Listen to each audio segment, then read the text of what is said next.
पंजाबी लेखक सभा रजिस्टर्ड जलंधर वालों प्रेस क्लब विखे डॉक्टर सुरिंदर सिंह सिद्धू की नवी काव पुस्तक सियाड़ रिलीज करन दी रसम डॉक्टर सुखविंदर सिंह संघा अते डॉक्टर लखविंदर सिंह जौहल वालों अदा की गई। डॉक्टर सिद्धू की यह पुस्तक कोरोना काल अते किसानी संघर्ष ते केंद्रित है। इस तो पहला भी डॉक्टर सिद्धू दो पुस्तकां पाठकां दी झोली पा चुके हैं अते ये उन्हां दी तीसरी पुस्तक है जो समकाल दी सही तस्वीर पेश करती है अते डॉक्टर साहब दे अनुभव नूं उभारती है। इस मौके ते बोलदियां पहुंचे पतवंतिया वालों दस्सिया कि इस समारोह विच होरनां तो इलावा सतनाम सिंह चाना, संतोख सिंह रंधावा अते होर लेखक मौजूद सन। पंजाबी लेखक सभा जलंधर वालों आज असीं एक बार फिर जुड़ बैठे हाँ पंजाबी कविता के बहाने नाल और मेरे लिए खुशी की गल है अज इस किताब लई असीं रिलीज समागम करन जा रहे हैं। वो किताब पंजाबी के चिंतनशील डॉक्टर सुरिंदर सिंह सिद्धू होरां की लिखी हुई है और जिसका सरलेख है सियाड़। और पंजाबी चिंतन के खेतर जब गल करते हैं असीं जलंधर की जलंधर के सूझवान जिहड़े पत्रकार है साहित्यकार है जलंधर के सूझवान लोग हमेशा इस गल की गवाही करते रहे हैं और अज भी उस गवाही का जिहड़ा नतीजा है कि वो सूझवान लोग अज भी इत्थे हाजिर है जिन्होंने इस तरह दी कला किरतां रचनावां और कवितावां पुस्तकां हमेशा ही जिहड़ा है याद रखता। डॉक्टर सुरिंदर सिंह सिद्धू होरां दी ये लगभग 9वीं पुस्तक है परंतु जिथे वो समाज के जिहड़ा वो बहुत सारे विषयों को मुखातब होंदे है और जिथे उन्होंने प्रोफैशन जिहड़ा वो डॉक्टरी है परंतु वो फिर भी कला नाल बहुत बड़ा गूढ़ा नाता रखते हैं और पंजाबी कविता के माध्यम राही जिहड़ा वो मुखातब होंदे आ। साडे लई एक खुशी की गल है और सिद्धू जी अज अपनी किताब नाल इस मंच ते साडे नाल हाजिर है। पंजाबी लेखक सभा लई पंजाबी के साहित्यकार दोस्तों लई ये बड़े खुशी अते सुख का मौका है और इस समागम में जिथे असीं इस किताब को रिलीज करांगे और इस समागम की प्रधानगी लिए असीं बेनती की सी डॉक्टर सुखविंदर सिंह संघा जी जिहड़े कि प्रोफैसर है भाषा विज्ञान विशेषज्ञ इस इलाके के इस जिहड़ा अकैडमिक खेत्र के बहुत बड़ा नाम है। डॉक्टर सुखविंदर संघा जी सारे विचार हाजिर है। डॉक्टर लखविंदर जौहल जी जिहड़े कि कवि है चिंतक है और इस जिहड़ा वो खेत्र के पंजाब के एक बुद्धिजीवियों विच नाम है और वो इस किताब को रिलीज करने इस समागम की प्रधानगी करने सारे विचार हाजिर है। और मैं सिद्धू जी डॉक्टर लखविंदर जौहल जी डॉक्टर संघा जी तुहानूं इस समागम में पंजाबी लेखक सभा जलंधर वालों जी आया कहता होया इस गल ते जिहड़ा वो समागम जिहड़ा वो शुरू करना चाहांगा कि डॉक्टर सुरिंदर सिंह सिद्धू जी अपन कुछ कवितावां साडे नाल साझियां करनगे उस तो बाद इस किताब को असीं रिलीज करांगे और इस किताब बारे होर कुछ गल्लां जिहड़ियां वो ये अंदर की है किताब के ये असीं भी करांगे और सिद्धू साहब को भी पूछांगे कि जदों उन्होंने इस प्रक्रिया में जिहड़ा वो नेपरे चाढ़िया तो वो किस तरह की जिहड़ी वो सूझ घेरे विच विचरदे सी किस तरह की सूझ उन्होंने किस तरह के समाज को देखा तो चितौण का यतन किया ये गल्लां असीं करांगे। परंतु सब तो पहला जी आया कहता होया मैं सारे बुद्धिजीवी पत्रकारों साहित्यकारों ते सारे प्रधानगी मंडल नूं मैं डॉक्टर सुरिंदर सिद्धू जी को बेनती करांगा कि वो एक जां दो कवितावां साडे नाल साझियां करन। डॉक्टर सुरिंदर सिद्धू जी और ये किताब जी है ये मेरी पहली किताब सी जज्बात हुई है उस तो बाद ही लिखनी शुरू हो गई सी कुछ मैं नहीं लिख पाया मैं विषय कराया है अपना और उस तो बाद फिर वो जी यात्रा शुरू हो गई सी। लगभग ये 1919 चोणां सी साड़ियाँ जनरल चोणां उदों तो शुरू हुई है और 26 जनवरी 21 तक चल रही है। 26 जनवरी तो बाद बंद हो जाएगा एक बार इसको 26 जनवरी तो बाद इसको अगली लिखी जाएगी। हुण मैं ये टाइटल हैगा टाइटल की जी करता है वो मैं तुहाडे नाल साझी करदा सियाड़। मैनूं मेरे कई दोस्तों ने ये सवाल किया कि सियाड़ का मतलब की होगा। कई दोस्तों ने चंगे जानते पंजाबी भी जानते सब कुछ जानते मैं उन्होंने अपने वालों तो यही दस सकिया कि सियाड़ खेत भी होंगे आ ते सियाड़ एक हल नाल वाया होया जिहदा ਉਹਦੇ ਪਿੱਛੇ ਜਿਹੜੀ ਡੂੰਘ ਪੈਂਦਾ ਹੈ ਜਿਹਦੇ ਵਿੱਚ ਅਸੀਂ ਫਿਰ ਬੀਜ ਬੀਜਦੇ ਹਾਂ ਉਹ ਵੀ ਸਿਆੜ ਹੀ ਹੁੰਦਾ ਤੇ ਕਈ ਵਾਰੀ ਸਿਆੜ ਅਸੀਂ ਇੱਦਾਂ ਵੀ ਕਹਿ ਦਿੰਦੇ ਹਾਂ ਕਿ ਭਾਈ ਤੇਰੇ ਕੋਲ ਕਿੰਨੇ ਕੁ ਸਿਆੜ ਹੈਗੇ ਆ ਸੋ ਇਹ ਸਿਆੜਾਂ ਦੀ ਗੱਲ ਜਿਹੜੀ ਆ ਇਹ ਇਸ ਕਵਿਤਾ ਦੇ ਵਿੱਚ ਪ੍ਰਮੁੱਖ ਤੌਰ ਇਸ ਕਿਤਾਬ ਦੇ ਵਿੱਚ ਪ੍ਰਮੁੱਖ ਤੌਰ ਤੇ ਸਿਆੜਾਂ ਦੀ ਗੱਲ ਕੀਤੀ ਗਈ ਹੈ ਤੇ ਕਿਸਾਨੀ ਸੰਘਰਸ਼ ਨੂੰ ਸਮਰਪਿਤ ਹੈ ਇਹ ਕਿਤਾਬ किसानी संघर्ष में जो भी इस वेले तक होया है या हो रहा है या वो होगा ये किताब उन्होंने समर्पित सो सियाड़ दे विच मैं लिखदा है कि साडा एक सियाड़ भी तैथों जर नहीं होंदा सियाड़ बिना कोई भी पेट भर नहीं होंदा खून पसीने नाल सियाड़ां नूं सिंजदे रहे हैं सियाड़ बिना तो साडा कोई घर नहीं मर जावांगे अपने हर सियाड़ दी खातर मर जावांगे अपने हर सियाड़ दी खातर तुसीं किवें सोच लिया कि सब तो मर नहीं होंदा तुसीं किवें सोच लिया कि सब तो मर नहीं होंदा लख कोशिशां कर लो तुसी रोक नहीं सकते लख कोशिशां कर लो तुसी रोक नहीं सकते उठ पैण जदों लोग रोकां दा फिर फिक्र नहीं होंदा उठ पैण जदों लोग रोकां दा फिक्र नहीं होंदा लोग आवाज ना सुने जो लोग आवाज ना सुने वो राज किसी काम का नहीं होंदा बंद होवे जो दर किसी काम का वो डर नहीं बंद हो गए जो डर किसी काम का वो डर नहीं होता साडी मोहब्बत सियाड़ा नाल तैथों जर नहीं होंदी साडी मोहब्बत सियाड़ा नाल तैथों जर नहीं होंदी तैथों का मतलब तुसीं सारे समझ शहीद होने का आशिक नूं कदे कोई डर नहीं होंदा जुनून चढ़ गया सिरां ते लड़ाई नूं जितण दा जुनून बिना तो कोई भी गदर नहीं होती लारियां नूं सुन सुन के अक गए हैं थक गए हैं लारियां नाल तां समुंदर कदे भी तर नहीं हंकार ताकत दा हमेशा लै डुबदा है राजियां नूं हंकार ताकत दा हमेशा लै डुबदा है राजियां नूं इतिहास तेरे तो भारत दा क्यों पढ़ नहीं इतिहास तेरे तो भारत दा क्यों पढ़ नहीं एक किताब मैं पढ़नी चाहांगा इस अंदोलन के नाल औरतों की जिहड़ी शमूलीयत है वो बहुत महत्वपूर्ण है और बहुत ज्यादा है वो इस आंदोलन में उसने एक भावुकता बख्शी है भावुक बना देता है एक तरह विरसा निकले हैं बाजी जितन लई छड्ड घरां दीयां दहलीज़ां नूं निकले हैं बाजी जितन लई छड्ड घरां दीयां दहलीज़ां नूं मावां दीयां ठंडियां छावां नूं चूड़े नाल सजियां मावां दीयां ठंडियां छावां नूं चूड़े नाल सजियां बाहां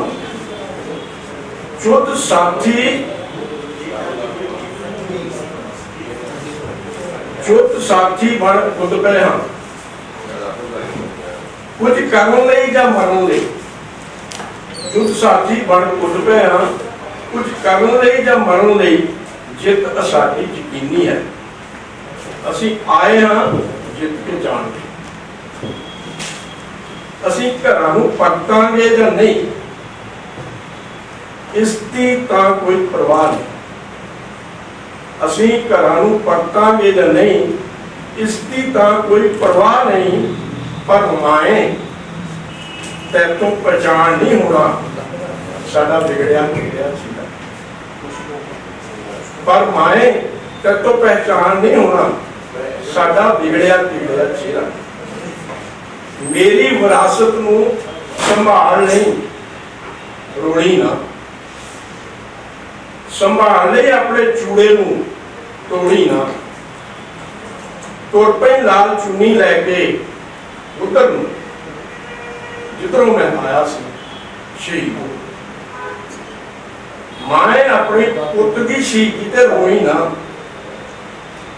तुर पई सिंघूपुर वल नूं नंगे पैरी, वन नहीं लक ते घुट ते कमर कसा के सामने विरसा माई पाको।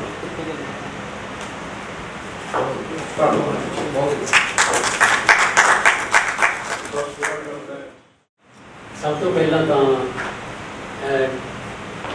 डॉक्टर सुरेंद्र सिद्धू साडे बहुत मित्र भी ने ते बहुत पुराने मित्र भी ने। उदों तो उन्होंने जब डॉक्टर नहीं सी बने बन रहे सी, पढ़ते सी, इस करके नेड़े जानने का मौका मिलता है। दूसरा यह है कि इतों देख के नहीं, क्योंकि उन्होंने मैं पढ़िया बड़ा नीच के नाल। डॉक्टर साहब बहुत संवेदनशील लेखक भी ने, बढ़िया डॉक्टर ने। संवेदनशील तो मतलब मेरा ये कि ऐसे विषयों के उत्ते लिखते आए हम तक जिहड़े सीधे समाज को प्रभावित कर। इन्होंने नशियां के उत्ते 2 किताबां लिखियां ने और उहदे ते मैनू इदां दा सवाग भी प्राप्त होया कि असीं वहाँ ने कुछ लड़ी एक नशियां के बारे डिस्कशन की रिकॉर्डिंग की सी। इस करके बड़ा नीच ना पढ़िया कि इन्हां दा दृष्टिकोण है जिहड़ा देखण दा, उहने मैनूं प्रभावित किया।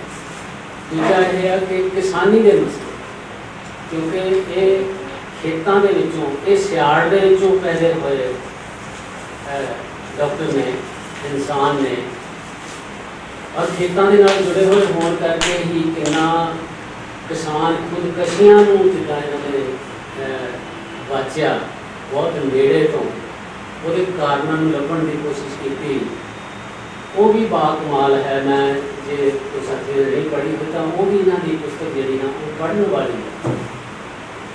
ये हो नहीं सकता सी जब हम किसानी का मोर्चा लगा पाया, अंदोलन इस तरह का लगा होया कि जो दुनिया का एक विलक्षण अंदोलन है जिहड़े इसनूं एक समाजिक अंदोलन में तब्दील कर दिता। डॉक्टर साहब नाम लिखते ये हो नहीं सकता ये असीं सोच ही रहे सी। ये बारे असल एक को इंसीडेंस ही समझो कि ये बारे गल हो रही थी तो डॉक्टर साहब वाले भी हो रही थी। तो मैं ऊपर से अपना घर गया, ऊपर है ऑफिस को फोन गया कि कोई मिलना आया मुझे जानते नहीं सी। डॉक्टर साहब किताब लैके बैठे सी और मैंने बड़ी खुशी हुई कि मेरा टेलीपैथी होंगी है कि डॉक्टर साहब ने जरूर लिखा होना कुछ ना कुछ। इस करके इन्हों भी बड़ी जो मैं इन्हों का कई किताबों भी देखता वो जो कावक पद्धर है वो काफ़ी फर्क ऊपर उठा होया। और पहलियां पोइट्री जी पहली इन्होंने पुस्तक आई ना उन्होंने भी देख शब्द भी रहते कदे और जमाना भी पिछली बुक के विचों भी रिपीट होंदियां गई पिछले दिनों च। लेकिन इन्हां इसका ते उसका संकल्प है इन्हां दे वो काफ़ी जो ना संवेदनशीलता भी बढ़ी हुई है और वो डेप्थ भी बढ़ी हुई है। मैंने देख के ये जान के खुशी बड़ी हुई। दूसरी गल मैं आखिर ये करनी चाहना हूँ कि इस अंदोलन ने जिदा कई बार असीं सोचते हैं कि जी राइटर हैं बहुत बड़े बड़े उन्होंने साहित्य रचना की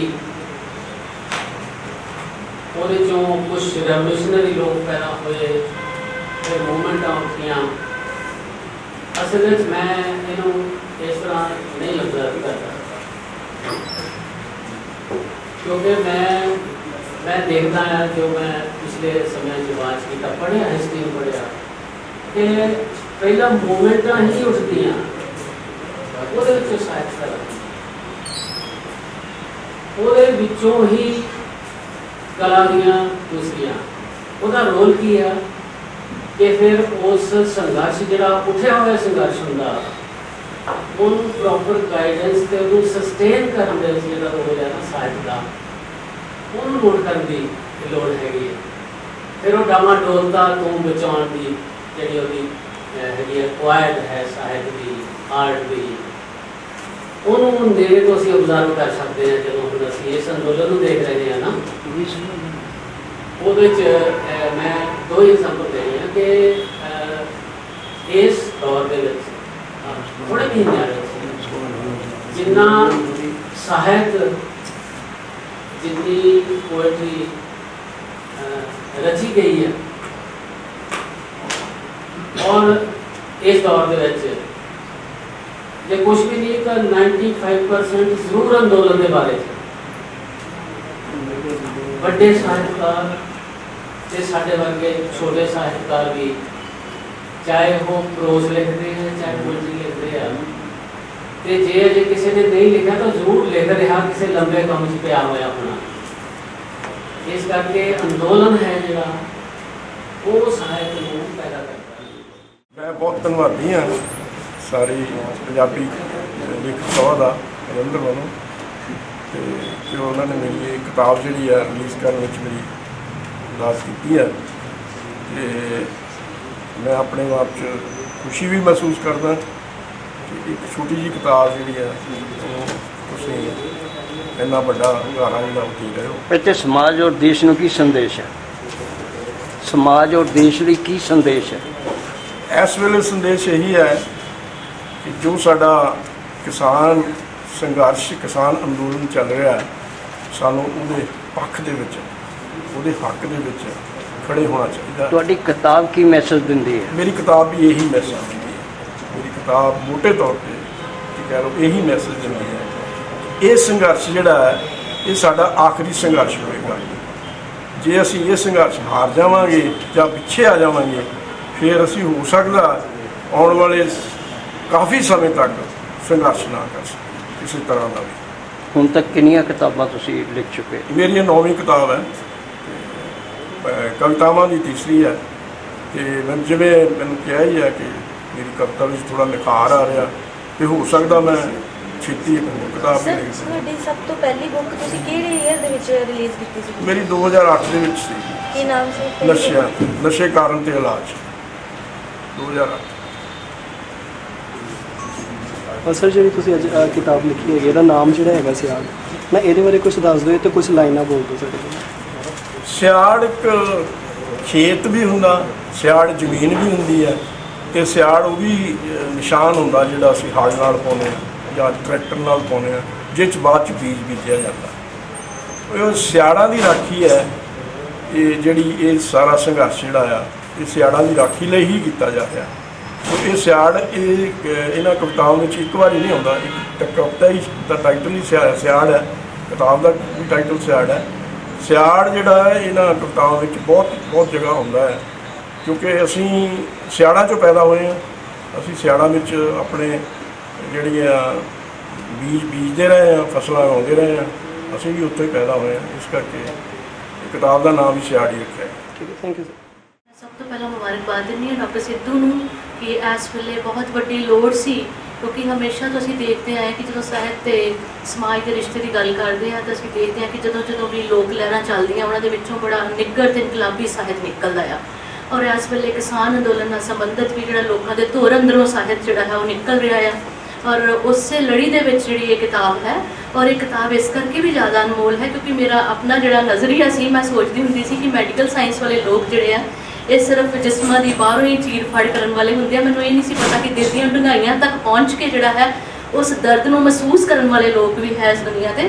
ਔਰ ਉਹ ਜਿਹੜਾ ਦਰਦ ਹੈ ਹੂਕ ਬਣ ਕੇ ਜਿਹੜਾ ਹੈ ਉਹ ਬਾਹਰ ਆਇਆ ਹੈ। ਔਰ ਬਹੁਤ ਵੱਡਾ ਇਸ ਵੇਲੇ ਲੋੜ ਹੈ ਇਸ ਤਰ੍ਹਾਂ ਦਾ ਸਾਹਿਤ ਰਚੇ ਜਾਣ ਦੀ, ਕਿਉਂਕਿ ਕਾਰਪੋਰੇਟ ਸੈਕਟਰ ਸਾਨੂੰ ਹਰ ਪੈਰ ਤੇ ਮਾਰ ਰਿਹਾ, ਸੰਵਿਧਾਨ ਦਾ ਗਲਾ ਘੁੱਟਿਆ ਜਾ ਰਿਹਾ, ਜਮਹੂਰੀਅਤ ਦੇ ਟੋਟੇ ਕੀਤੇ ਜਾ ਰਹੇ ਹਨ।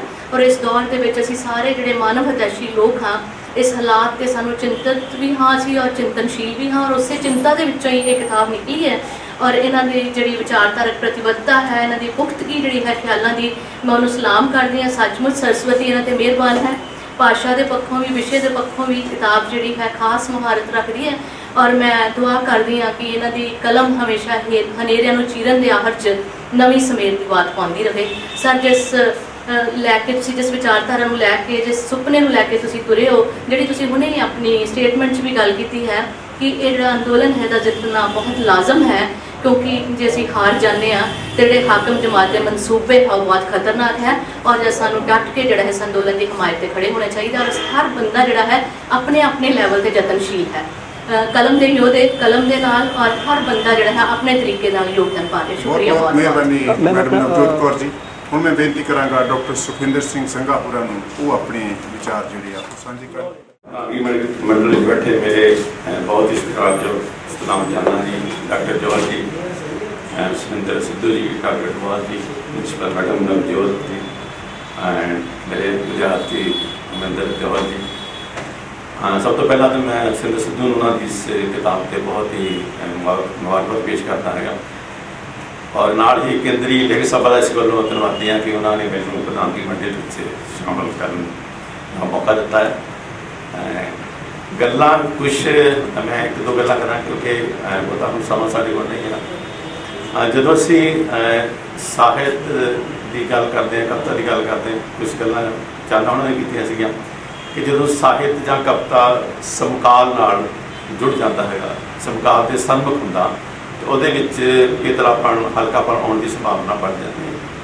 ਪਰ ਪੰਜਾਬੀ ਕਵਿਤਾ ਦੀ ਇਹ ਖਾਸੀਅਤ ਹੈ ਸ਼ੁਰੂ ਤੋਂ ਲੈ ਕੇ ਕਿ ਜਦੋਂ ਵੀ ਸਮਕਾਲ ਦੇ ਸਨਮੁਖ ਹੋਈ ਆ, ਇਹਦੇ ਵਿੱਚ ਨਿਖਾਰ ਆਇਆ, ਇਹਦੇ ਵਿੱਚ ਪੁਖਤਾ ਆਈ ਹੈ, ਇਹਦੇ ਵਿੱਚ ਪੁਖਤਗੀ ਆਈ ਹੈ। ਅਸੀਂ ਬਾਬੇ ਨਾਨਕ ਤੋਂ ਲੈ ਕੇ ਜੇ ਗੱਲ ਕਰੀਏ, ਖੁਰਾਸਾਨ ਕਿਸਮਾਨਾ ਕੀਆ, ਹਿੰਦੁਸਤਾਨ ਬਣਾਇਆ, ਸਮਕਾਲ ਨੂੰ ਖਤਮ ਹੁੰਦਾ। ਉਸ ਤੋਂ ਬਾਅਦ 47 ਵੇਲੇ ਜਿਹੜੀ ਕਵਿਤਾ ਪੈਦਾ ਹੋਈ ਆ, ਚਾਹੇ ਉਹ ਅੰਮ੍ਰਿਤਾ ਦੀ ਸੀ, ਅਜਾਖਾਂ ਬਾਰੇ ਸ਼ਾਨ, ਉਹ ਵੀ ਸਮਕਾਲ ਦੇ ਨੂੰ ਸਨਮੁਖ ਸੀਗੀ। ਉਸ ਤੋਂ ਬਾਅਦ ਸਾਡੇ ਪੰਜਾਬ ਵਿੱਚ ਦੋ ਲਹਿਰਾਂ, ਖਾਸ ਕਰਕੇ ਜਿਹੜੀ ਨਕਸਲੈਟ ਮੂਵਮੈਂਟ ਸੀ, ਉਸ ਵੇਲੇ ਜਿਹੜੀ ਕਵਿਤਾ ਪੈਦਾ ਹੋਈ ਆ, ਜਿਹੜੇ ਉਹਨੇ ਸ਼ਾਇਰ ਪੈਦਾ ਕੀਤੇ ਹੈਗੇ ਨੇ, ਉਹ ਸ਼ਾਇਦ ਕਿਸੇ ਹੋਰ ਦੂਸਰੀ ਲਹਿਰ ਨੇ, ਉਹ ਸਮਕਾਲ ਸੀਗਾ ਪਰ ਉਹਦੀ ਕੁਛ ਆਪਣੀਆਂ ਸਮੱਸਿਆ ਸੀਗੀਆਂ ਕਿ ਉਹ ਸਮਕਾਲ ਨੂੰ ਇਤਿਹਾਸ ਨਾਲ ਨਹੀਂ ਜੋੜ ਸਕੇ, ਉਹਦੀ ਆਪਣੀ ਸੀਮਾ ਸੀ। ਪਰ ਉਹਨੇ ਜਿਹੜੇ ਸਮਕਾਲ ਵਿੱਚੋਂ ਕਵੀ ਪੈਦਾ ਕੀਤੇ ਨੇ, ਚਾਹੇ ਉਦਾਸੀ ਆ, ਫਾਸ਼ ਦਾ ਪਾਤਰ ਸੀਗਾ, ਹੋਰ ਬੜੇ ਕਵੀ ਹੈਗੇ ਨੇ, ਵੱਡਾ ਸੀ, ਉਹਨਾਂ ਨੇ ਬਹੁਤ ਹੀ ਵਧੀਆ ਪਾਏਦਾਰ ਔਰ ਜਿਹੜੀ ਹੈ ਨਾ ਬੜੀ ਸਾਰਥਕ ਜਿਹੜੀ ਉਚਗਿਰੀ ਦੀ ਜਿਹੜੀ ਕਵਿਤਾ ਸੀਗੀ ਉਹ ਪੈਦਾ ਕੀਤੀ ਹੈ। ਹੁਣ ਜਿਹੜੀ ਅੱਜ ਦੀ ਜਿਹੜਾ ਸਾਡਾ ਸਮਕਾਲ ਹੈ, ਉਹਦੇ ਵਿੱਚ ਖਾਸ ਕਰਕੇ ਜਿਹੜਾ ਕਿਸਾਨੀ ਅੰਦੋਲਨ ਹੈ, ਔਰ ਇਹ ਕਿਸਾਨੀ ਅੰਦੋਲਨ ਦੀ ਜਿਹੜੀ ਖਾਸੀਅਤ ਜਿਹੜੀ ਮੈਨੂੰ ਦਿਸਦੀ ਹੈਗੀ ਆ ਕਿ ਇਹ ਸਾਡੇ ਪੰਜਾਬ ਦੀ ਧਰਤੀ ਤੋਂ ਉੱਠਿਆ ਇਹ ਪਹਿਲਾ ਅੰਦੋਲਨ ਹੈ ਜਿਹਦੇ ਵਿੱਚ ਜਿਹੜਾ ਸਮਕਾਲ ਹੈਗਾ ਉਹਦੇ ਵਿੱਚ ਸਮੂਹਕ ਲੋਕਾਂ ਦੀ ਜਿਹੜੀ ਸਮੂਹਕ ਸਾਡੀ ਚੇਤਨਾ ਆ ਉਹ ਸ਼ਾਮਲ ਹੈਗੀ ਹੈ। ਉਹਦੇ ਵਿੱਚ ਜਾਤੀ ਤੋਂ ਉੱਪਰ ਉੱਠ ਕੇ, ਧਰਮ ਤੋਂ ਉੱਪਰ ਉੱਠ ਕੇ, ਵਰਗ ਤੋਂ ਉੱਪਰ ਉੱਠ ਕੇ ਉਹ ਜਿਹੜੀ ਸਮੂਹਕ ਚੇਤਨਾ ਆ ਉਹਦੇ ਵਿੱਚ ਸ਼ਾਮਲ ਹੋਈ ਆ। ਔਰ ਦੂਜੀ ਗੱਲ ਕੀ ਹੈਗਾ ਕਿ ਜਿਹੜੀ ਸਾਡਾ ਇਹ ਸਮਕਾਲ ਸੀਗਾ, ਸਮਕਾਲ ਹੈ ਕਿਸਾਨ ਅੰਦੋਲਨ ਦਾ, ਉਹਨੇ ਆਪਣੇ ਇਤਿਹਾਸਿਕ ਵਿਰਸੇ ਨੂੰ ਨਾਲ ਜੋੜਿਆ ਹੈ। ਸਮਕਾਲ ਤੇ ਵਿਰਸਾ ਪਹਿਲੀ ਵਾਰੀ ਪੰਜਾਬ ਦੀ ਧਰਤੀ ਤੇ ਜੁੜ ਕੇ ਇਸ ਅੰਦੋਲਨ ਨੂੰ ਅੱਗੇ ਲੈ ਕੇ ਜਾਂਦਾ ਹੈ। ਔਰ ਇਸ ਅੰਦੋਲਨ ਵਿੱਚੋਂ ਜਿਹੜੀ ਕਵਿਤਾ ਪੈਦਾ ਹੋ ਰਹੀ ਹੈ, ਮੇਰੇ ਲਾਗੇ ਜੌਲ ਸਾਹਿਬ ਬੈਠੇ ਹੈਗੇ ਨੇ, ਬਹੁਤ ਖੂਬਸੂਰਤ ਕਵਿਤਾ ਲਿਖੀਆਂ ਹੈਗੀਆਂ ਨੇ। ਅਤੇ ਕਿਉਂਕਿ ਜਿਹੜਾ ਸਾਡਾ ਜੋ ਘਟਨਾਕ੍ਰਮ ਆ ਉਹਦੇ ਵਿੱਚ ਇੰਨੀ ਪਕੀਸਗੀ ਹੈਗੀ ਆ, ਇੰਨੀ ਉਹਦੇ ਵਿੱਚ ਸਮਝ ਹੈਗੀ ਆ, ਜਿਹੜਾ ਸਾਹਿਤ ਪੈਦਾ ਹੋ ਰਿਹਾ ਉਹਦੇ ਵਿੱਚੋਂ ਬਹੁਤ ਹੀ ਉਹਦੇ ਵਿੱਚ ਜਿਹੜੀ ਉਹਦੀ ਸਾਰਥਕਤਾ ਹੈਗੀ ਆ, ਉਹਦੇ ਵਿੱਚ ਸੁਨੇਹਾ ਹੈਗਾ। ਅਤੇ ਜਦੋਂ ਅਸੀਂ ਇਸ ਪ੍ਰਸੰਗ ਵਿੱਚ ਸਿੱਧੂ ਦੀਆਂ ਕਵਿਤਾਵਾਂ ਲਿਖਦੇ ਹੈਗੇ ਹਾਂ ਤਾਂ ਸਾਨੂੰ ਇਹਦੇ ਵਿੱਚ ਬਹੁਤ ਹੈ ਨਾ ਵਧੀਆ ਗੱਲਾਂ ਲੱਗਦੀਆਂ ਨੇ ਕਿ ਜਿਹੜਾ ਇਹਨਾਂ ਦਾ ਸੁਨੇਹਾ ਹੈਗਾ ਉਹ ਬਹੁਤ ਹੀ ਖੂਬਸੂਰਤ ਸ਼ਬਦਾਵਲੀ ਦੇ ਤੌਰ 'ਤੇ ਸਾਡੇ ਸਾਹਮਣੇ ਆਉਂਦਾ ਹੈ। ਔਰ ਦੂਜੀ ਗੱਲ ਜਿਹੜੀ ਮੈਨੂੰ ਇਹਨਾਂ ਦੀ ਕਵਿਤਾ ਦੀ ਚੰਗੀ ਲੱਗੀ ਆ, ਇਹਨਾਂ ਦਾ ਪ੍ਰੋਫੈਸ਼ਨ ਮੈਡੀਕਲ ਪ੍ਰੋਫੈਸ਼ਨ ਹੈਗਾ, ਪਰ ਇਹਨਾਂ ਦੀ ਸਾਰੀ ਕਵਿਤਾ, ਇਸ ਤੋਂ ਪਹਿਲਾਂ ਜਜ਼ਬਾਤ, ਜਿਸ ਤੋਂ ਪਹਿਲਾਂ ਜਿਹੜੀ ਇਹਨਾਂ ਦੀ ਪਹਿਲੀ ਤੁਹਾਡੀ ਆਈ ਸੀਗੀ ਉਹਦੇ ਵਿੱਚ ਵੀ, ਔਰ ਇਸ ਜਿਹੜੀ ਕਵਿਤਾ ਹੈ ਉਹਦੇ ਵਿੱਚ ਇਹਨਾਂ ਦਾ ਜਿਹੜਾ ਮੈਡੀਕਲ ਪ੍ਰੋਫੈਸ਼ਨ ਆ ਉਹਦੀ ਨਾ ਸ਼ਬਦਾਵਲੀ ਆਉਂਦੀ ਆ, ਨਾ ਉਹਦੀ ਭਾਸ਼ਾ ਆਉਂਦੀ। ਉਹਦੇ ਵਿੱਚੋਂ ਜਿਹੜਾ ਕਿਸਾਨ ਦਾ ਅਨੁਭਵ ਆ ਉਹਦੇ ਵਿੱਚ ਉਹ ਬੋਲਦਾ ਹੈਗਾ। ਜਿਹੜਾ ਅਸੀਂ ਸਿਆੜ ਦੀ ਗੱਲ ਕਰਦੇ ਹਾਂ, ਹੁਣ ਉਹ ਸਿਆੜ ਦਾ ਜਿਹੜਾ ਕਨਸੈਪਟ ਹੈਗਾ ਉਹ ਉਹੀ ਬੰਦਾ ਉਹਦੇ ਦਿਮਾਗ ਵਿੱਚ ਆ ਸਕਦਾ ਹੈਗਾ ਜਿਹਨੇ ਸਿਆੜ ਕੱਢੇ ਹੈਗੇ ਜਾਂ ਜਿਹਨੇ ਸਿਆੜ ਵਾਹੇ। ਦੂਜਾ ਬੰਦਾ ਜਿਹੜਾ ਹੈਗਾ ਉਹ ਇਸ ਮੁਹਾਵਰੇ ਨੂੰ ਨਹੀਂ ਸਮਝ ਸਕਦਾ। ਇਸ ਕਰਕੇ ਮੈਨੂੰ ਇਸ ਗੱਲੋਂ ਇਹ ਚੰਗੀ ਲੱਗਦੀ ਹੈਗੀ ਕਿਉਂਕਿ ਜਿਹੜਾ ਸਾਡਾ ਇਹ ਅੰਦੋਲਨ ਹੈਗਾ ਇਹ ਬਹੁਤ ਬਿਹਤਰ ਹੈਗਾ, ਕਿਉਂਕਿ ਇਹ ਪਹਿਲੀ ਵਾਰੀ ਹੈਗਾ ਕਿ ਇਹਦੇ ਵਿੱਚ ਦੂਜੀ ਵਾਰੀ ਮੈਨੂੰ ਥੋੜ੍ਹਾ ਪਤਾ ਇਹ ਗੱਲ ਮਹਿਸੂਸ ਹੁੰਦੀ ਹੈਗੀ ਆ ਕਿ ਖਾਸ ਕਰਕੇ ਜਿਹੜੀ ਔਰਤਾਂ ਦਾ ਇਹਦੇ ਵਿੱਚ ਸ਼ਾਮਲ ਹੋਣਾ, ਜਿਹੜੀ ਉਹ ਚੇਤਨਾ ਇਸ ਅੰਦੋਲਨ ਨੇ ਪੈਦਾ ਕੀਤੀ ਹੈਗੀ ਹੈ, ਉਹ ਸ਼ਾਇਦ ਅੱਜ ਤੋਂ ਪਹਿਲਾਂ ਦੇ ਜਿਹੜੇ ਅੰਦੋਲਨ ਨੇ ਉਹਨਾਂ ਵਿੱਚ ਉਹ ਜਿਹੜੀ ਚੇਤਨਾ ਸੀ ਉਹ ਪੈਦਾ ਨਹੀਂ ਹੋਈ। ਆਪਣੇ ਹੱਕਾਂ ਵਾਸਤੇ ਲੜਨਾ, ਠੀਕ ਹੈ ਜੀ, ਆਪਣੇ ਸਾਥੀਆਂ ਨਾਲ ਰਲ ਕੇ ਲੜਨਾ, ਹੁਣ ਇਹ ਜਿਹੜੀ ਚੇਤਨਾ ਹੈਗੀ ਹੈ ਉਸ ਚੇਤਨਾ ਵਿੱਚੋਂ ਕੁਦਰਤੀ ਸੀਗਾ ਕਿ ਜਿਹੜੀ ਸ਼ਾਇਰੀ ਹੈਗੀ ਆ, ਕਵਿਤਾ ਆ, ਉਹ ਬਹੁਤ ਹੀ ਉੱਚ ਪਾਈ ਦੀ ਪੈਦਾ ਹੋਵੇਗੀ। ਇਸ ਕਰਕੇ ਮੈਂ ਸਿੱਧੂ ਨੂੰ ਇੱਕ ਵਾਰ ਫਿਰ ਵਧਾਈ ਦਿੰਦਾ ਹੈਗਾ, ਮੁਬਾਰਕਾਂ ਦਿੰਦਾ ਹੈਗਾ ਕਿ ਇਹਨਾਂ ਦਾ ਜਿਹੜਾ ਅਨੁਭਵ ਹੈਗਾ ਇਹ ਬਹੁਤ ਹੀ ਪਕੀਜ਼ ਆ, ਬਹੁਤ ਹੀ ਪੁਖਤਾ ਅਨੁਭਵ ਆ,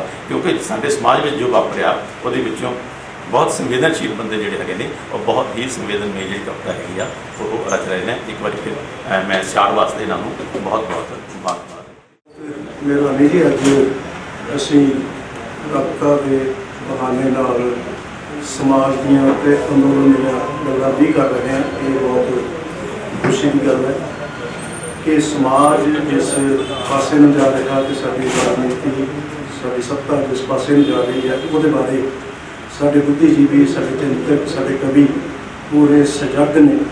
ਔਰ ਇਹ ਗੱਲ ਬਹੁਤ ਹੀ ਪੁਖਤਾ ਰੂਪ ਦੇ ਵਿੱਚ ਪਿਛਲੇ ਸਮੇਂ ਦੇ ਵਿੱਚ ਵੀ ਸਾਹਮਣੇ ਆਈ ਹੈ। ਜਿਵੇਂ ਡਾਕਟਰ ਸੰਘਾ ਹੋਰਾਂ ਨੇ ਵੀ ਕਿਹਾ ਕਿ ਪੰਜਾਬੀ ਕਵਿਤਾ ਦਾ ਇਤਿਹਾਸ ਵੀ ਕੁਝ ਅਜਿਹਾ ਹੀ ਹੈ ਕਿ ਲਹਿਰਾਂ ਹਮੇਸ਼ਾ ਇਹਨੂੰ ਸ਼ਕਤੀ ਵੀ ਦਿੰਦੀਆਂ ਔਰ ਨਵੀਆਂ ਜਿਹੜੀਆਂ ਉਹ ਨਵੇਂ ਰੂਪ ਵੀ ਦਿੰਦੀਆਂ ਅਤੇ ਨਵੀਆਂ ਫੌਜ ਵੀ ਸਾਹਮਣੇ ਆਉਂਦੀਆਂ। ਔਰ ਕਿਸਾਨੀ ਅੰਦੋਲਨ ਨੇ ਵੀ ਕਵਿਤਾ ਨੂੰ ਕਈ ਦਹਾਕਿਆਂ ਤੋਂ ਇੱਕ ਜੰਮੀ ਹੋਈ ਪੇਪੜੀ ਜਿਹੜੀ ਹੈ ਪੰਜਾਬੀ ਕਵਿਤਾ ਦੇ ਤਲਾਅ ਉੱਤੇ ਉਹਨੂੰ ਤੋੜਨ ਦਾ ਯਤਨ ਕੀਤਾ ਔਰ ਇਸ ਖੜੋਤ ਨੂੰ ਟੁੱਟਣ ਦੇ ਵਿੱਚ ਜਿਹੜਾ ਜੋ ਰੋਲ ਜਿਹੜਾ ਉਹ ਕਿਸਾਨੀ ਅੰਦੋਲਨ ਨੇ ਅਦਾ ਕੀਤਾ ਉਹ ਲੰਮੇ ਸਮੇਂ ਤੱਕ ਪੰਜਾਬੀ ਕਵਿਤਾ ਨੂੰ ਪ੍ਰਭਾਵਿਤ ਕਰਦਾ ਰਹੇਗਾ, ਜਿਵੇਂ ਕਿ ਪਿਛਲੀਆਂ ਬਹੁਤ ਸਾਰੀਆਂ ਲਹਿਰਾਂ ਵੀ ਪ੍ਰਭਾਵਿਤ ਕਰਦੀਆਂ ਰਹੀਆਂ ਨੇ।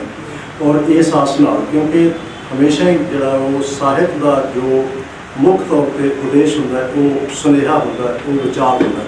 ਇਹ ਵਿਚਾਰ ਜਿਹੜਾ ਉਹ ਕਿਵੇਂ ਸਾਹਿਤ ਦੇ ਵਿੱਚ ਪਰਿਵਰਤਿਤ ਹੋ ਕੇ ਕਿਵੇਂ ਜਿਹੜਾ ਉਹ ਮਨੁੱਖੀ ਬੋਧ ਨੂੰ ਪ੍ਰਭਾਵਿਤ ਕਰਦਾ ਹੈ, ਇਹ ਗੱਲ ਬਹੁਤ ਹੀ ਮੁੱਲਵਾਨ ਹੁੰਦੀ ਹੈ ਔਰ ਹਮੇਸ਼ਾ ਨਵੀਆਂ ਪੀੜ੍ਹੀਆਂ ਲਈ ਜਿਹੜਾ ਉਹ ਚਾਨਣ ਬੁਲਾਰਾ ਬਣਦੀ ਹੈ। ਔਰ ਇਸ ਦੌਰ ਦੇ ਵਿੱਚ ਇਹਨਾਂ ਦੀ ਇਹ ਕਵਿਤਾ ਆਈ ਹੈ ਜਿਹਦਾ ਇਹਨਾਂ ਨੇ ਸਿਰਲੇਖ ਵੀ ਸਿਆੜ ਲਿਖਿਆ ਔਰ ਸਿਆੜ ਜਿਹੜਾ ਉਹ ਅਸਲ ਦੇ ਵਿੱਚ ਕਿਸਾਨੀ ਦਾ ਇੱਕ ਤਰ੍ਹਾਂ ਨਾਲ ਸਭ ਤੋਂ ਪਹਿਲਾ ਐਕਸ਼ਨ ਹੈ, ਸਭ ਤੋਂ ਪਹਿਲੀ ਜਿਹੜੀ ਹੈ ਉਹ ਕਾਰਵਾਈ ਹੈ। ਜਿੰਨਾ ਚਿਰ ਧਰਤੀ ਉੱਤੇ ਸਿਆੜ ਨਹੀਂ ਰਹੇਗਾ ਉਹਨਾਂ ਚਿਰ ਫਸਲ ਦਾ ਬੀਜ ਨਹੀਂ ਬੋਇਆ ਜਾਏਗਾ, ਅਤੇ ਜਿੰਨਾ ਚਿਰ ਬੀਜ ਨਹੀਂ ਬੋਇਆ ਜਾਏਗਾ ਉਹਨਾਂ ਚਿਰ ਫਸਲ ਪੈਦਾ ਨਹੀਂ ਹੋਏਗੀ। ਅਤੇ ਉਸ ਤੋਂ ਅੱਗੇ ਜਿਹੜੇ ਆ ਸਾਰੇ ਰਿਸ਼ਤੇ ਜਿਹੜੇ ਆ ਉਹ ਸਿਆੜ ਨਾਲ ਉਹਦੇ ਆਧਾਰ ਨਾਲ ਜੁੜੇ ਹੋਏ ਹੁੰਦੇ ਆ। ਇਸ ਕਰਕੇ ਅਸੀਂ ਅਭਿਆਸ ਰੱਖਦੇ ਹਾਂ ਕਿ ਇਹ ਕਵਿਤਾ ਜਿਹੜੀ ਹੈ ਉਹ ਆਉਣ ਵਾਲੀਆਂ ਪੀੜ੍ਹੀਆਂ ਦੇ ਕਾਫੀ ਜਿਹੜਾ ਉਹ ਮੁੱਲਵਾਨ ਕਵਿਤਾ ਸਾਬਿਤ ਹੋਏਗੀ ਔਰ ਨਵੇਂ ਕਵੀਆਂ ਦੇ ਇੱਕ ਤਰ੍ਹਾਂ ਨਾਲ ਪ੍ਰੇਰਨਾ ਸਰੋਤ ਬਣੇਗੀ। ਔਰ ਡਾਕਟਰ ਸਿੱਧੂ ਜਿਵੇਂ ਕਿ ਅਸੀਂ ਸਾਰੇ ਜਾਣਦੇ ਹਾਂ, ਨਾ ਸਿਰਫ ਇੱਕ ਅੱਛੇ ਲੇਖਕ ਨੇ, ਬਹੁਤ ਅੱਛੇ ਇਨਸਾਨ ਵੀ ਨੇ ਔਰ ਸਮਾਜ ਦੇ ਦਰਦ ਨੂੰ ਸਮਝਦੇ ਹੋਏ ਪਹਿਲਾਂ ਜਿਵੇਂ ਜ਼ਿਕਰ ਹੋਇਆ ਇੱਥੇ ਕਿ ਇਹਨਾਂ ਨੇ ਸਮਾਜ ਦੀ ਜੋ ਸਭ ਤੋਂ ਭੈੜੀ ਕੁਰੀਤੀ ਪਿਛਲੇ ਸਮੇਂ ਦੇ ਵਿੱਚ ਸਾਹਮਣੇ ਆਈ ਹੈ, ਨਸ਼ਿਆਂ ਦੀ ਕੁਰੀਤੀ, ਉਹਦੇ ਖਿਲਾਫ ਵੀ ਜਿਹੜਾ ਉਹ ਬਹੁਤ ਹੀ ਖੋਜ ਭਰਪੂਰ ਅਤੇ ਬਹੁਤ ਹੀ ਵਧੀਆ ਜਿਹੜੇ ਲੇਖ ਲੈ ਕੇ, ਬਹੁਤ ਵਧੀਆ ਕਿਤਾਬਾਂ ਲੈ ਕੇ ਸਮਾਜ ਨੂੰ ਜਾਗਰੂਕ ਕਰਨ ਦਾ ਯਤਨ ਕੀਤਾ। ਔਰ ਅੱਜ ਇਹਨਾਂ ਦੀ ਇਸ ਕਿਤਾਬ ਉੱਤੇ ਮੈਂ ਆਪਣੇ ਵੱਲੋਂ ਵੀ ਅਤੇ ਪੰਜਾਬ ਪ੍ਰੈਸ ਕਲੱਬ ਵੱਲੋਂ ਵੀ ਇਹਨਾਂ ਨੂੰ ਬਹੁਤ ਬਹੁਤ ਵਧਾਈ ਦਿੰਦਾ ਔਰ ਉਮੀਦ ਕਰਦਾ ਕਿ ਇਹਨਾਂ ਦੀ ਇਹ ਕਲਮ ਇਸੇ ਸਜਗਤਾ ਨਾਲ ਅੱਗੇ ਵੱਧਦੀ ਰਹੇਗੀ ਔਰ ਅੱਗੋਂ ਹੋਰ ਵਧੀਆ ਕਿਤਾਬਾਂ ਲੈ ਕੇ ਇਹ ਸਾਡੇ ਵਿਚਕਾਰ ਆਉਣਗੇ ਔਰ ਅਸੀਂ ਹਮੇਸ਼ਾ ਇਹਨਾਂ ਦਾ ਵੈਲਕਮ ਕਰਾਂਗੇ। ਬਹੁਤ ਬਹੁਤ ਮਿਹਰਬਾਨੀ। ਪ੍ਰਧਾਨਗੀ ਮੰਡਲ 'ਚ ਸੁਸ਼ੋਭਿਤ Satnam Chana ji, doctor Lakhwinder Johal, doctor Sangha ji, doctor Sidhu, principal madam Navjot, ਸਭਾ ਦੇ ਜਨਰਲ ਸਕੱਤਰ ਗੋਬਿੰਦਰ ਜੌਹਲ। ਪੰਜਾਬੀ ਲੇਖਕ ਸਭਾ ਪਿਛਲੇ ਲੰਬੇ ਸਮੇਂ ਤੋਂ ਇਸ ਤਰ੍ਹਾਂ ਦੇ ਸਮਾਗਮ ਰਚਾਉਂਦੀ ਆ ਰਹੀ ਹੈ ਕਿ ਜਿਹੜੀ ਕਵਿਤਾ ਜਾਂ ਜਿਹੜੀ ਵੀ ਕਿਤਾਬ ਦੇ ਵਿੱਚ ਸਮਕਾਲ ਦੀ ਗੱਲ ਕੀਤੀ ਗਈ ਹੈ ਉਹਦੇ ਬਾਰੇ ਇੱਕ ਸੰਵਾਦ ਰਚਾਉਣਾ, ਪੁਸਤਕ ਲੋਕਾਂ ਤੱਕ ਪਹੁੰਚਾਉਣੀ, ਪੁਸਤਕ ਰਿਲੀਜ਼ ਕਰਨੀ, ਇਸ ਤਰ੍ਹਾਂ ਦੇ ਸਮਾਗਮ ਰਚਾਉਂਦੀ ਆ ਰਹੀ ਹੈ। ਇਹ ਵੀ ਜਦੋਂ ਇਹਨਾਂ ਦੀ ਕਿਤਾਬ ਇਹ ਸਿਆੜ ਸਾਡੇ ਕੋਲ ਆਈ ਤੇ ਮੈਂ ਤੇ ਅਮਰਿੰਦਰ ਜੌਹਲ ਨੇ ਸੋਚਿਆ ਕਿ ਇਹਨੂੰ ਰਿਲੀਜ਼ ਕਰਵਾਇਆ ਜਾਵੇ। ਤੇ ਸਾਡੇ ਮਨ ਦੇ ਵਿੱਚ ਦੋ ਨਾਮ ਸੀਗੇ। ਲਖਵਿੰਦਰ ਜੌਹਲ ਜਿਹੜੇ ਪਿਛਲੇ ਸਮੇਂ ਇਸ ਤਰ੍ਹਾਂ ਦੀ ਲਹਿਰ ਨਾਲ ਜੁੜੀ ਹੋਈ ਬੜੀ ਅੱਛੀ ਪੋਇਟਰੀ ਲਿਖ ਰਹੇ ਆ। ਇੱਕ ਇਹਨਾਂ ਦੀ ਪੁਸਤਕ ਵੀ 3 ਜਾਣਿਆਂ ਦੀ ਆਈ ਹੈ ਸਾਹਮਣੇ, ਡਾਕਟਰ ਸਿੱਧੂ ਵਾਂਗੀ, ਤੇ ਨਾਲ ਅਸੀਂ ਡਾਕਟਰ ਸੁਖਵਿੰਦਰ ਸਿੰਘ ਸੰਘਾ, ਉਹ ਭਾਸ਼ਾ ਵਿਗਿਆਨੀ ਨੇ ਸਾਡੇ ਇਸ ਖਿੱਤੇ ਦੇ ਜਾਂ ਪੰਜਾਬ ਦੇ ਪੰਜਾਬੀ ਦੇ ਜਿਹੜੇ ਅੱਛੇ ਭਾਸ਼ਾ ਵਿਗਿਆਨੀ, ਉਹਨਾਂ 'ਚ ਇਹਨਾਂ ਦਾ ਅਹਿਮ ਨਾਮ ਹੈ। ਇਹਨਾਂ ਨੂੰ ਅੱਜ ਜਦੋਂ ਸੰਘਾ ਸਾਹਿਬ ਨੂੰ ਮੈਂ ਸੁਣ ਰਿਹਾ ਸੀ, ਇਹ ਲੱਗਦਾ ਸੀ ਕਿ ਇਸ ਸਿਆੜ ਬਾਰੇ ਜਿਹੜੀਆਂ ਗੱਲਾਂ ਉਹਨਾਂ ਨੇ ਕੀਤੀਆਂ ਨੇ ਉਹ ਬਾਕਮਾਲ ਨੇ। ਇਸ ਤਰ੍ਹਾਂ ਸਤਨਾਮ ਚਾਨਾ ਜੀ ਨੇ, ਜੌਹਲ ਹੋਰਾਂ ਨੇ ਇਹਨਾਂ ਬਾਰੇ ਬੜੀ ਮੁੱਲਵਾਨ ਜਾਣਕਾਰੀ ਦਿੱਤੀ ਹੈ। ਤੁਸੀਂ ਸਾਰੇ ਸਾਡੇ ਬੜੇ ਸ਼ਾਰਟ ਨੋਟਿਸ ਦੇ ਸੱਦੇ 'ਤੇ ਆਏ।